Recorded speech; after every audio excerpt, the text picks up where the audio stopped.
Welcome to the Small School Districts Association Virtual College Fair. Thank you for joining us. A few announcements before we get started. You can use the Q&A button on your screen to type your questions to our presenters at any time.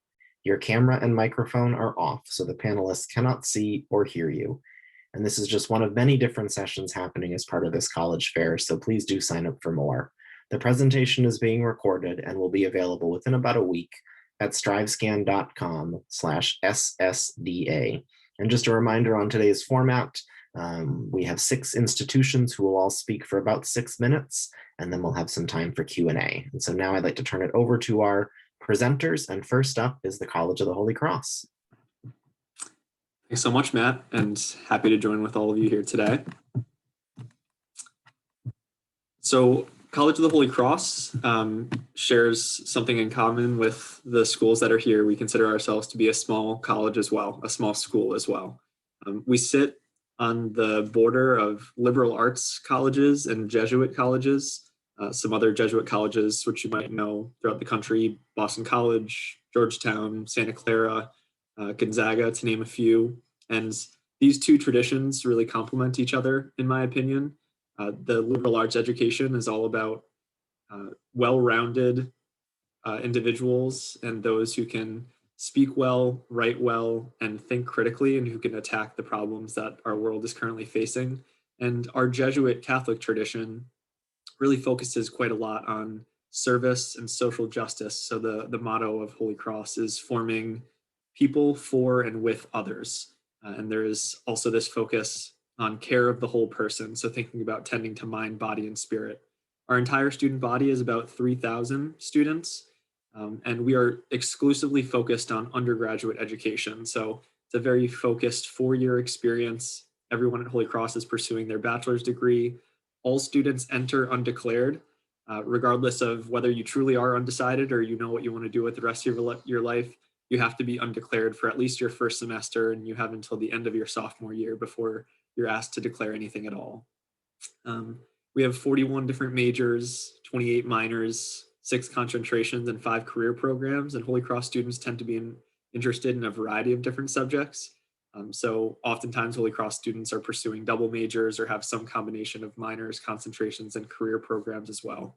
And in terms of our physical location, we are in Worcester, Massachusetts, which is an hour west of Boston. It's the second largest city in New England, and it's home to 12 colleges and universities. So while there's 3,000 college students at Holy Cross, there's 40,000 college students in the city of Worcester. And it's recently become the home of the Boston Red Sox AAA affiliate team. So there's some exciting new developments coming in the city as well.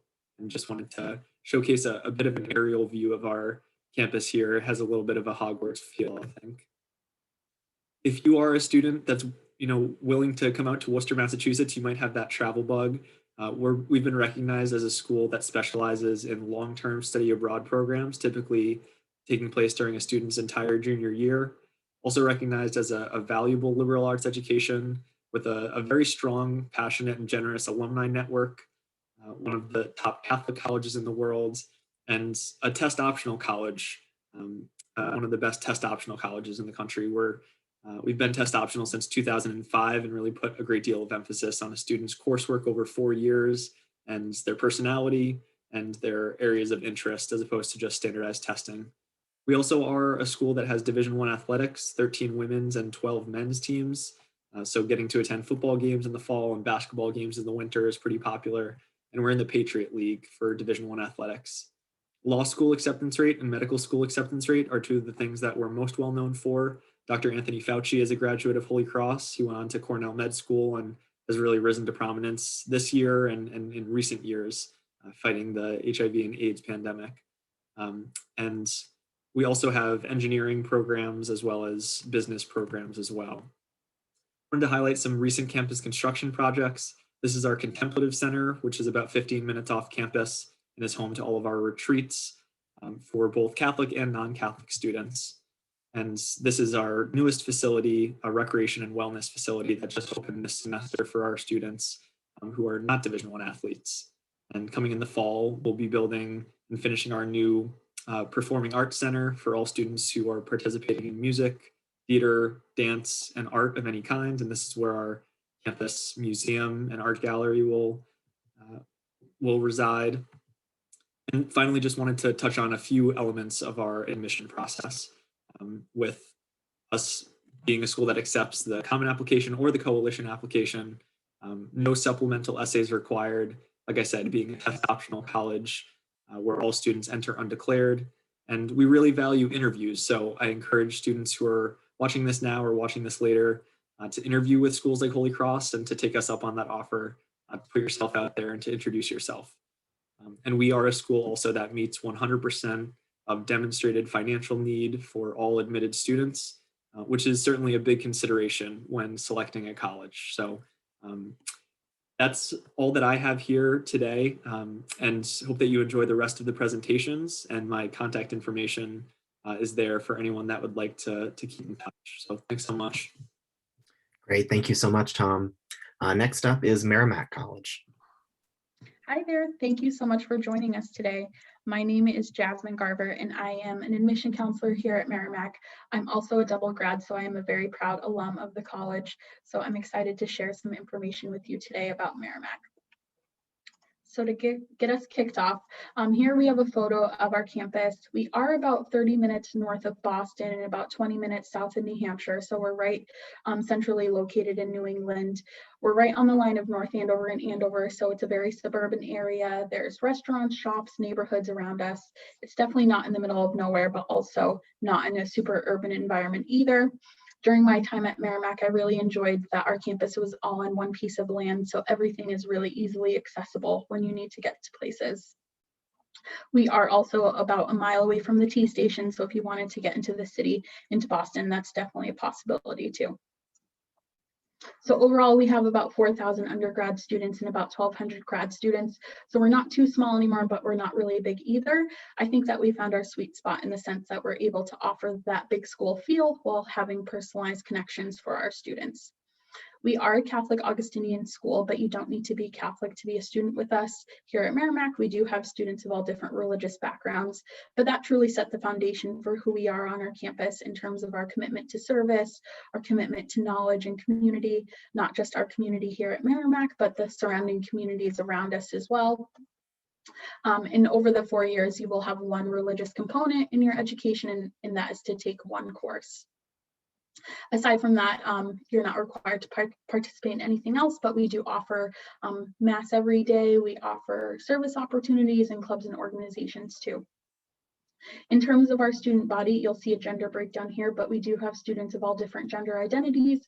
Our student body is also becoming more diverse from all over the US, over 30 countries.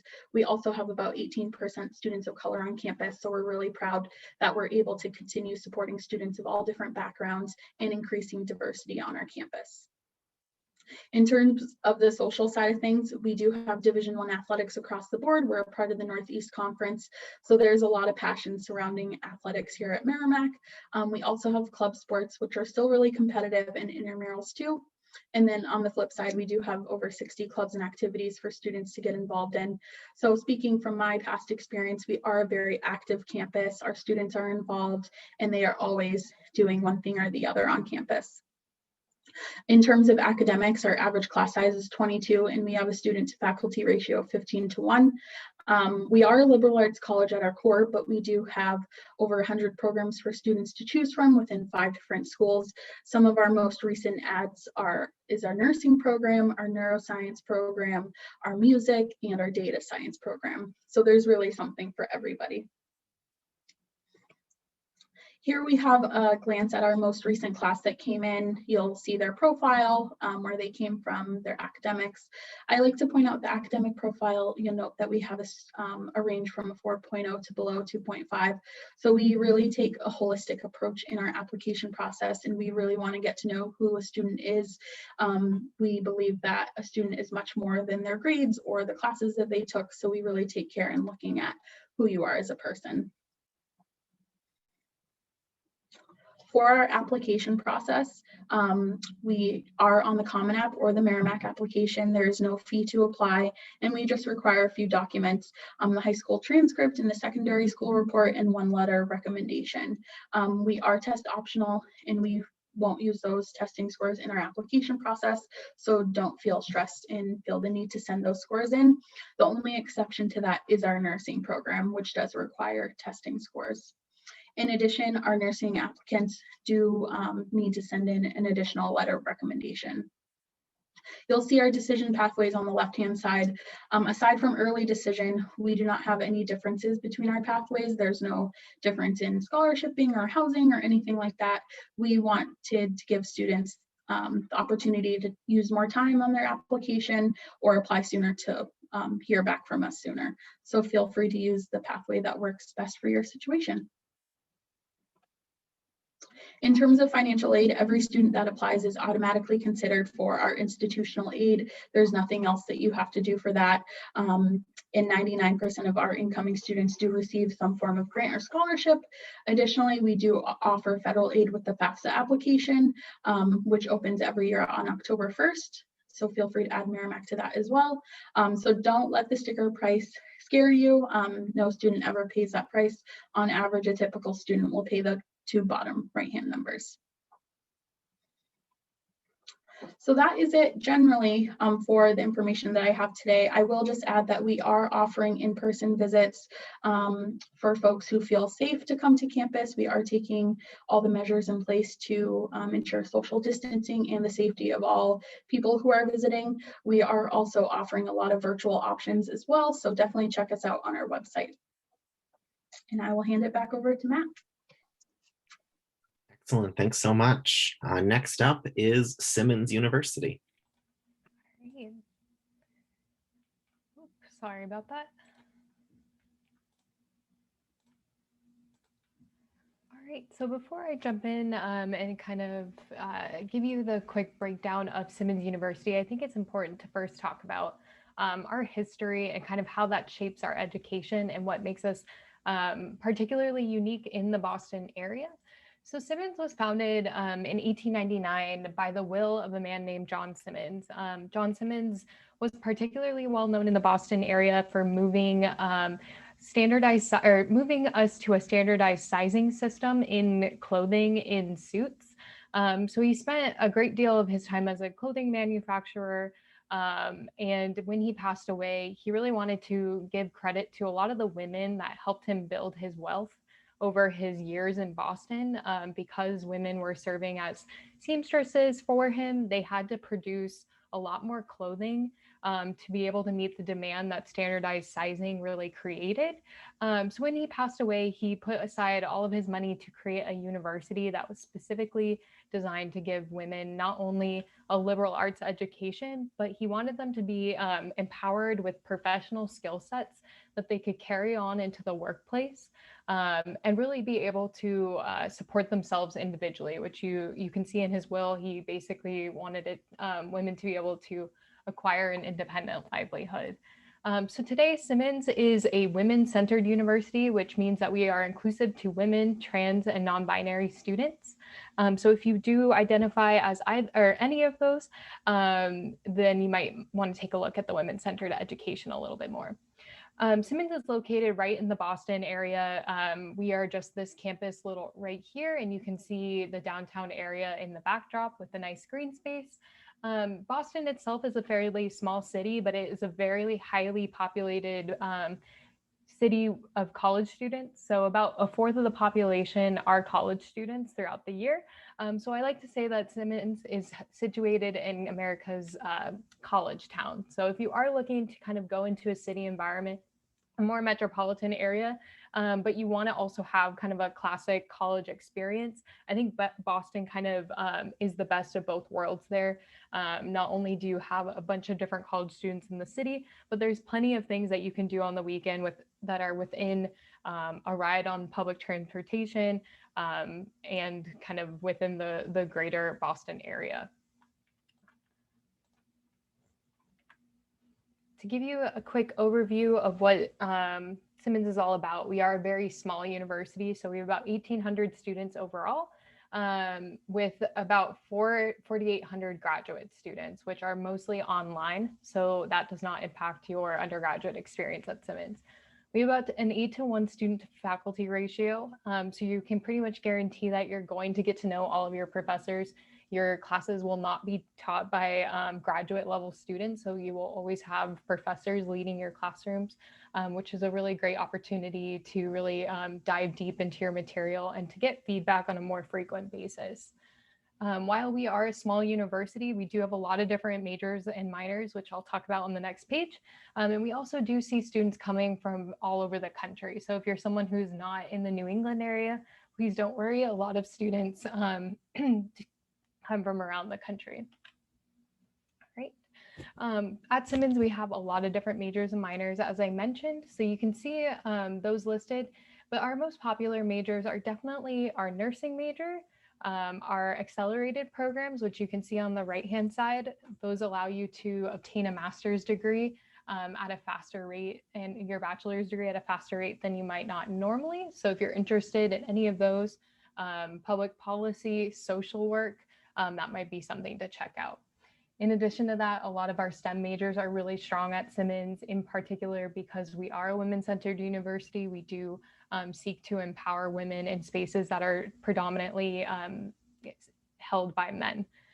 So if you are interested in any of those, definitely think about the benefits of going to a women-centered university.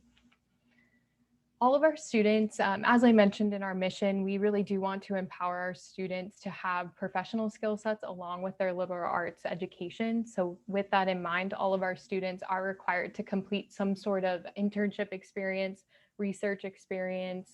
They can do a thesis project as a way of fulfilling this requirement, but anything that would kind of count in the professional space, those are kind of interwoven into the education at Simmons. And if you're someone who wants to do more than one opportunity, you definitely can. And I would say that most of our Simmons students do. So definitely you will graduate with a set of skills that you can kind of take on into whatever field you want to enter.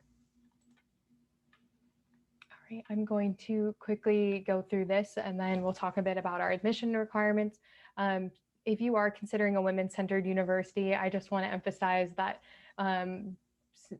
Simmons students and other women-centered university graduates are 2 times more likely to graduate with a graduate degree. So if you have ambitions of gaining a graduate level education, I do want to emphasize that the empowering space of a women-centered university can definitely benefit you. All right, and really briefly, I'll go through these. These are very similar to the previous past colleges, but we will be test optional next year as well. So if you are looking for schools that are test optional, Simmons is one of them. And lastly, all students are considered for our merit scholarships. So you will automatically receive anywhere from $18,000 to $27,000 with your application and admittance. And with that, I'm going to pass it on to our next college. Excellent. Thanks so much. And up next is Suffolk University. Awesome. Thank you so much. We'll stay in Boston for my presentation. My name is Patrick Dean. I'm one of the admissions counselors here at Suffolk University. Thank you all so much for attending this event today. It's so great to see you here. To show you exactly where we're located right down the street from Simmons in downtown Boston. So we're surrounded by the Boston Common, the Granary Barron Crown, where Paul Revere, Sam Adams, and John Hancock are all buried. And we also just have a new residence hall at 1 Court Street, which used to be the old Ames Hotel, the first skyscraper ever built in the city of Boston. That's located right next to the old Massachusetts State House where the Boston Massacre happened. So really, we're right in the center of it all, between all of the history, sports teams, with teams actually taking their championship parade right down the middle of Tremont Street through our campus, all the different MBTA stations around campus to help you easily get around not just Boston, but all of New England itself, all the live music venues, and really everything that the city has to offer, including internships that are right at your doorstep. Right now, we have just over 70 undergraduate programs that you can see right over here. Some of the most popular majors that students come to Suffolk for are majors like anything involved in political science and government. Students love to get into any aspect of business. And then we have some niche majors too, like graphic design, which can lead to a master's degree in interior architecture. So there's really a lot that you can do here. And we highly encourage our students to either double major or maybe even pick up a minor with your degree too. I know a couple students right now who are doing graphic design in the College of Arts and Sciences, and they've actually gone over and started getting some minors in marketing, or even getting a double major in marketing as well. So there's a lot of ways that you can combine these different degree programs. Right now, our average class size is just about 21 students, and we're able to maintain a student-faculty ratio of 15:1. We have just under 5,000 undergraduate students on campus, and between our graduate school and our law school, we have just another 2,000 students in that area. And probably my favorite statistic about Suffolk right now is that 99% of our students are working or in graduate school within a year after graduation. So our focus on hands-on and experiential learning really helps students be uncommonly prepared for what comes next after graduation and help make the smoothest transition possible from college to career. Now, while academics is going to be the keystone to any college education, it's not going to be the only thing about your college experience. On campus, we have just over 100 clubs and organizations that you can get involved in. I believe the biggest ones we have right now are Women in Business, Video Gamers Army, and the Black Student Union are very popular clubs that we have.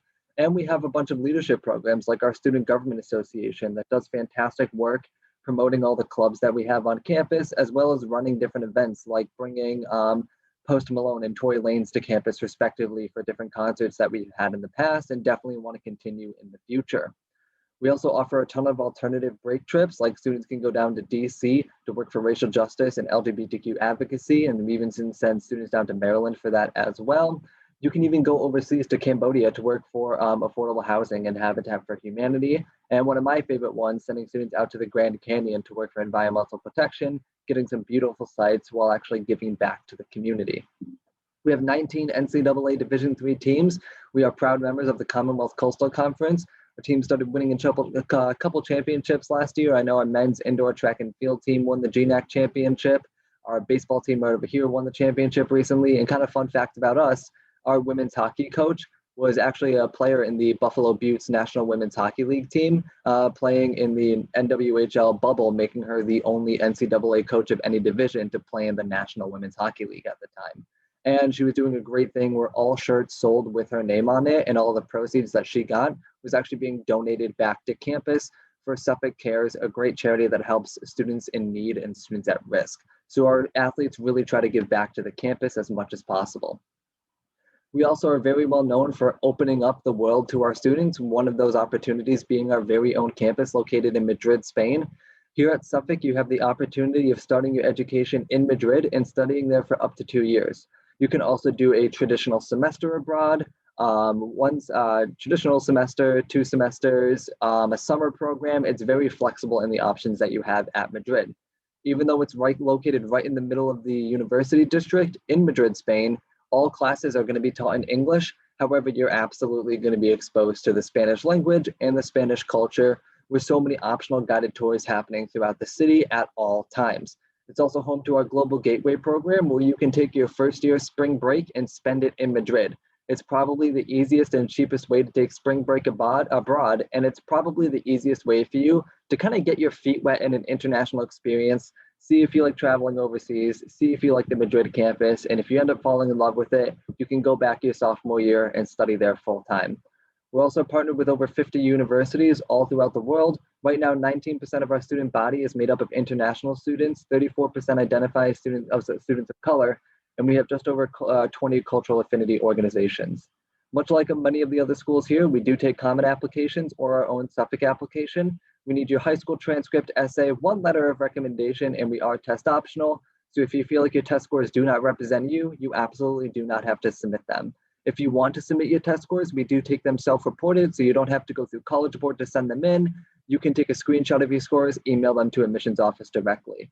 November 15th is going to be our early action deadline. Regular decision is February 15th. We are rolling after that, and all students are automatically considered for merit-based aid. And make sure you fill out that FAFSA for need-based aid.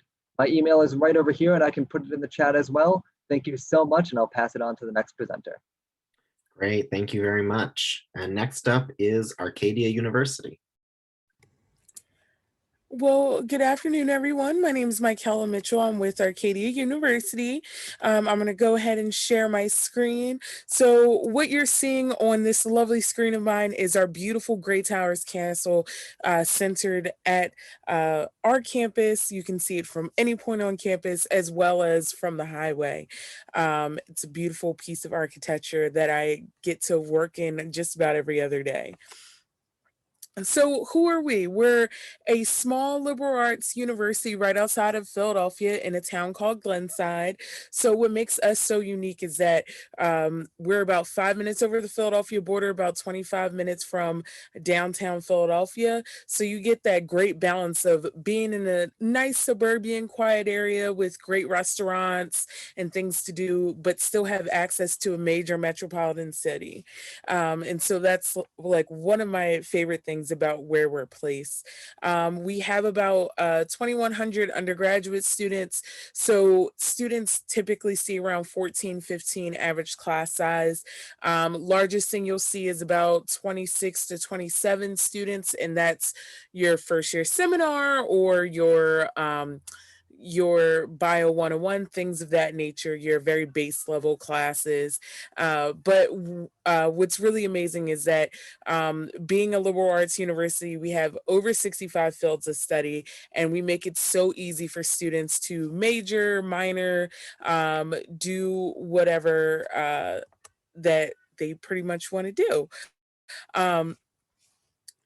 So just moving on a little bit, we are a Division III athletics school. We just added field hockey and track and field. And it's been a whirlwind of a time. So lots of new sports coming our way. We're hoping to add wrestling soon.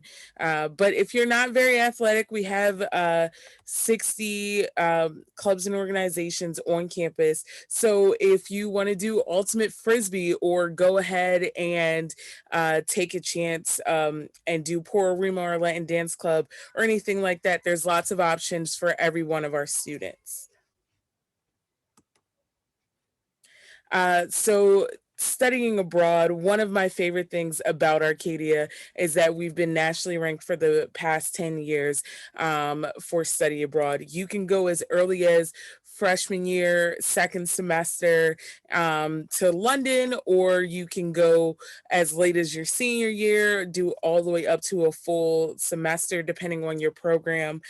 We even have internships abroad that students can experience. So whether you go ahead and you work on a reality TV set in Australia or go work with Parliament in London, there's lots of different things for you to kind of get involved in. We have lots of options for students in over 37 different countries to kind of pick through. And some of the more popular ones are London, Cape Town, South Africa, Barcelona, things of that nature. So applications, what do you need to apply?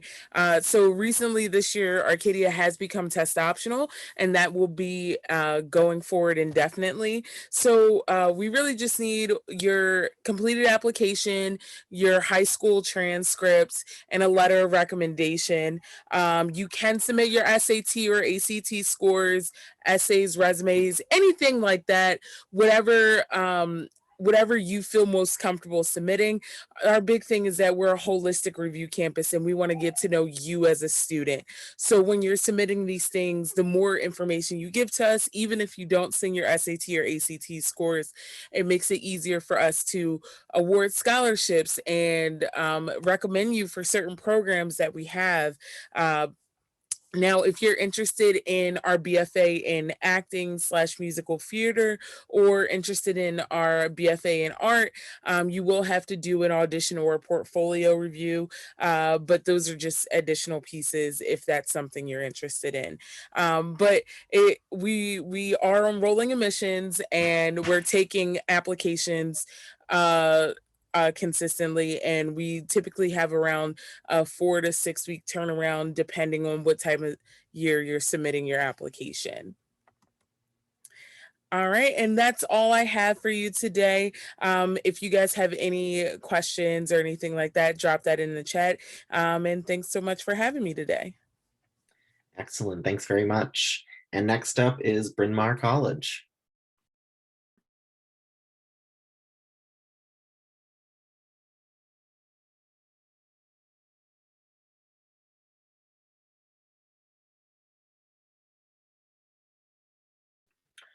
Looks like you're on mute.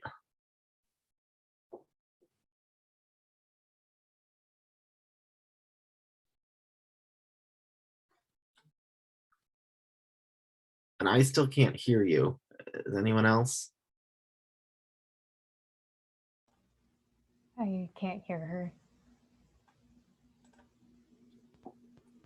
Can you hear me okay now? Yes. I apologize for that. So my name is Kayla Hamdani. I'm an admissions officer with Bryn Mawr College.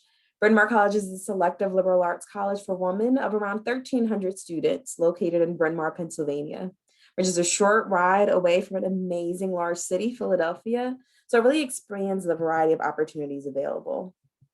Bryn Mawr is a place where women claim an education. Often when we ask our students to reflect on their Bryn Mawr experience, many say that maybe they weren't considering a women's college. Maybe they were looking at Bryn Mawr because they liked the community or rigorous academics. But after being here and experiencing this empowering environment, they say they would choose Bryn Mawr all over again because it is a women's college. So students are encouraged to explore their interests and passions, and our core curriculum takes an innovative approach to engaging students in a variety of ways. Our students to faculty ratio is 8-to-1, which really provides our students with opportunities to create strong bonds with faculty, students, and alumni throughout their career. Our students are excited by the challenging and engaging coursework and research, innovative programs that connect study with action, and top-tier partnerships throughout their time. Our most popular majors are mathematics, psychology, English, biology, and computer science. So now I'll talk about some opportunities outside of just the academics. Student learning and engagement goes beyond Bryn Mawr's campus. We're part of an active consortium with Haverford College, Swarthmore College, and the University of Pennsylvania, which expands students' academic, professional, and social opportunities. 77% of Bryn Mawr students will complete at least one internship in Philadelphia or beyond. Like I mentioned, Philadelphia is a short train ride or bus ride away.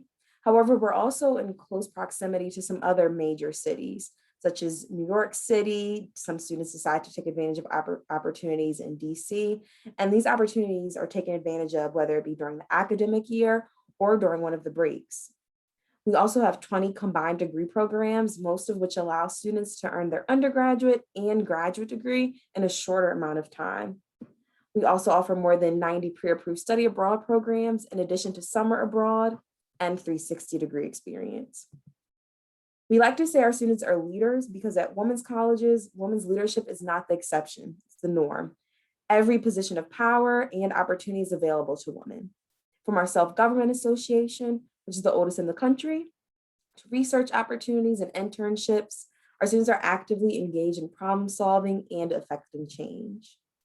So now I'll talk about 3 of our main programs. So Thrive is a first-year course that all students are required to take, which help you get used to what college life is like. We also recognize for first-generation students, their background knowledge of what college is like may look a little bit different. So we offer some specifically for first-generation students. We also have a variety of FIGLY resources, so first-generation low-income resources, including a mentorship program, a directory of FIGLY faculty and staff that if you'd be interested in connecting with them. And we also have workshops throughout the year offered to our students. But the Community Day of Learning is a day for students, faculty, and staff to stop what they're doing and kind of look more closely and intentionally on DEI efforts, so diversity, equity, and inclusion efforts. During the pandemic, this was virtual and spread across the academic year. Quickly go over our admissions opportunities. So our deadline for admissions is November 15th and January 1st, both early decision, and January 15th being regular decision. Bryn Mawr has been and will continue to be test optional for US citizens and permanent residents. And for financial aid, we meet 100% of demonstrated need. And we gather your need by when you complete the FAFSA and the CSS profile. I encourage you to take a picture of this slide. It has some of our great social media opportunities for you to connect more closely with the college, as well as my contact information, for which I will also put into the chat. Thank you for listening. Excellent. Thank you so much. We now have some time for some Q&A before we wrap up. So I'm going to ask all of our presenters to come back on screen or back on camera and respond to this question. What advice would you give someone going through the college search process? And I'll ask them to respond in the same order that they presented. So starting with College of the Holy Cross.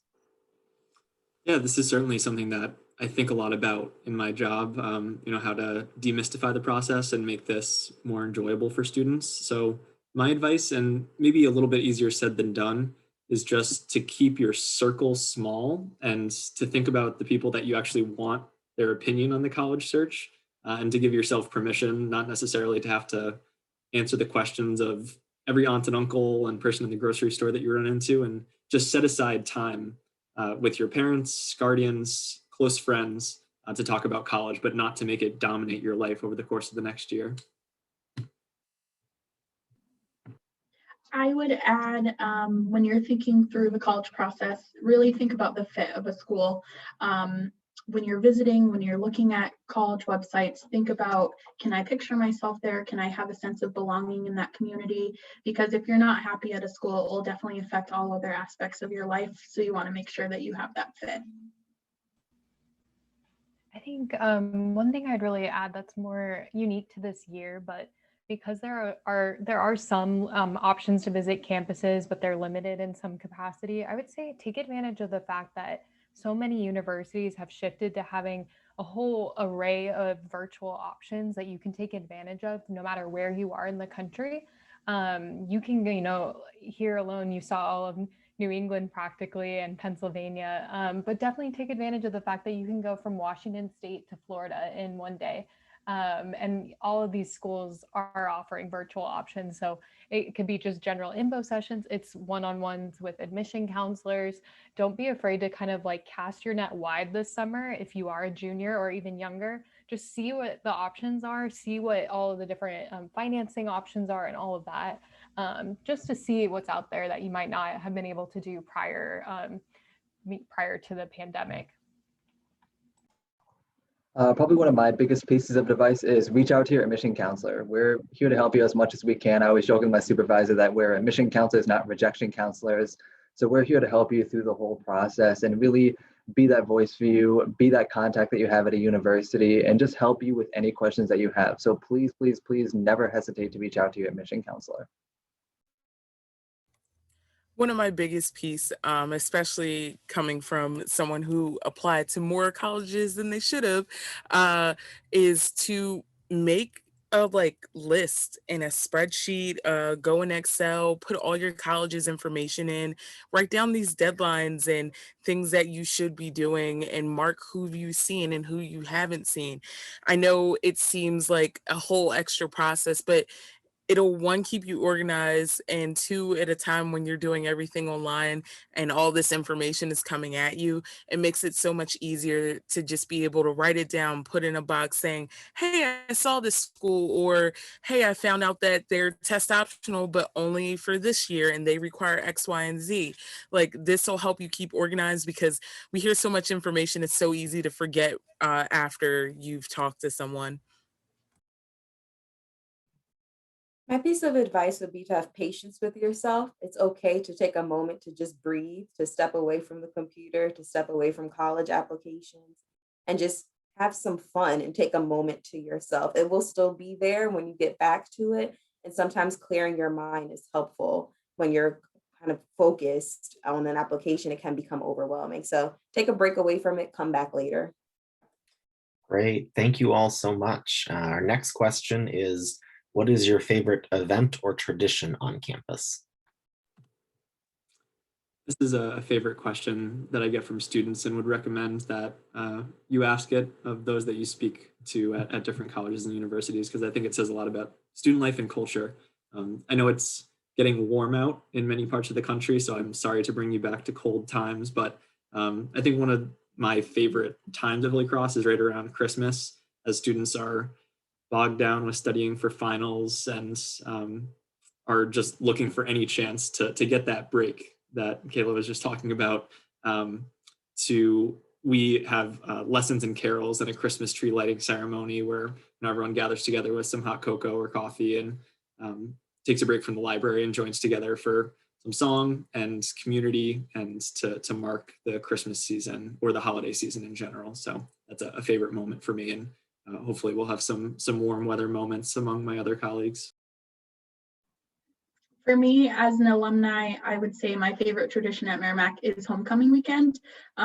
We have a big football game, especially now that we're D1, and all the alumni come to campus. We tailgate, everyone's really in a good mood, and everyone's just happy, and it just shows our strong sense of community. So that's always fun for me. I think mine would be Simmons soiree. It's like a prom, but a little fancier. And I would say they host it in really awesome locations around Boston. They've done it in the Plaza. They've done it in the stateroom. And it's basically, a night out. Students get really dressed up to the nines, and it's hosted, I believe, by the grade lower than the junior and senior class. So they host it for their whole class. So it's just a lovely event. It's in February and March usually, which can still be cold in Boston, but things are starting to kind of like move into spring there. And it's just kind of points to a shifted mood a little bit. I got a good, nice warm weather one for students coming in late August, early September, actually doing your first week on campus as an incoming first year student, is our Boston Harbor boat tour. So our first year students all get to hop on a boat and take a nice tour of the Boston Harbor. It's probably the best way to get together, start making friends in your class, and just take some time to relax before you jump right into college. And we also point out some great sites in Boston that you absolutely have to go to. I think for us, one of my absolute favorite events that we have is Spring Fling. So it's a weekend in April. We actually have it coming up, socially distanced, of course, but we do a carnival on our big Harbor Green, which is in the center of campus. We also have Woodstock, which is our own music festival. The year before last, we had JoJo, we've had We Are the Kings, all different types of like people. And then we kind of ended with food trucks from all over the place. And if you haven't had a Philly cheesesteak in a dumpling, then that is the best time to go have one, because we have a great restaurant called Humpty Dumplings that comes out with their food truck during that event as well. An event like I love to witness is WTF Week, which stands for Welcome to First Years Week. And that's just an exciting week for our first year students to really bond with upperclassmen as well as the other first year students, and a fun week of engaging activities and just to let loose and enjoy what being a first year student is like. Great, thank you all so much. So we are just about out of time for this session. So I want to say thank you for joining us. And when you close this window, there'll be a very quick 4-question survey. We do appreciate your feedback. Please do sign up for additional sessions that are happening in the next hour as part of this college fair. And a recording will be available within about a week at strivescan.com/SSDA. So one more big thank you to all of our presenters, and have a great rest of the day.